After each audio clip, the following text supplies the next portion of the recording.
It's around 2:30 na ng madaling araw na kung saan nandito pa rin kami at nakatampisaw pa rin sila sa tubig. Kasi pangalawang bisis ko lang pumunta sa tubig at maligo. Kasi sobrang ginaw nga at di ko na kinakaya. Ay nagpalit na ako na damit dito mga ka-hassle dyan.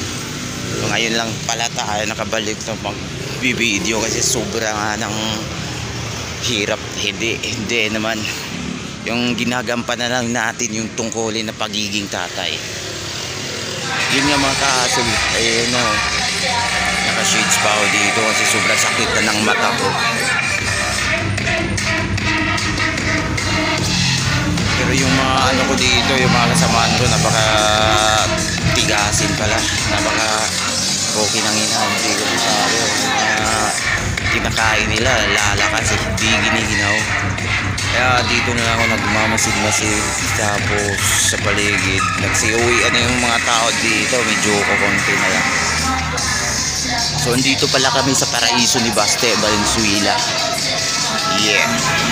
So iba pala dito yung hamon ng buhay dito sa Manila. Yung pagiging astig mo kung saan ka dalhin, pero dito magiging tuta ka na rin. Kasi di mo to bahay, di ko mo to comfort zone eh. Ay nandibago ako dito, pero kayang kinaya ko na rin. Nag-i-enjoy ako kasama yung mga kasama ko sa trabaho, men.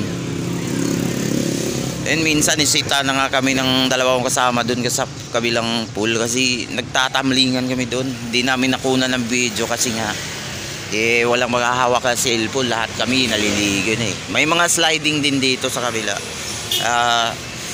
Pero sa di ko talaga nakuna ng video. Mahirap, padulas pa yung nila dun. Kaya ini-enjoy ko na lang pagiging ko dito, dayo. Pala araw makauwi din tayo ng probinsya, men. Iba talaga dito. Dito yung masasabi nating pera, pero parang kukunti lang yung moment dito na masaya ka eh. Yun nga. Yeah, pero balang araw di tayo titigil, men. Lalaban tayo sa hamon ng buhay. Yeah, naging corny na lahat. Parang nagdadrama naman ako dito. Nag-i-enjoy sila. Pero yun, nagpalit na nga ako ng damit dito kasi sobrang ginaw na nga. Pero naligo naman ako. Pero walang video yun eh. Kasi yan, puro picture lang. Kaya yun oh, grabe. Pag yung yung parang si tawag dito, yung nakalutang, yun eh.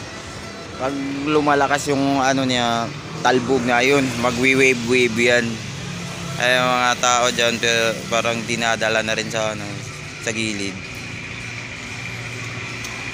Yun o, napakasaya kasama tong mga co-workers. Tinuring nila din ako bilang isang parang na rin yung trait namin sa isa't isa dito. Parang matagal lang magkasama, pero parang higit pa sa pamilya ko kumbaga. Yeah.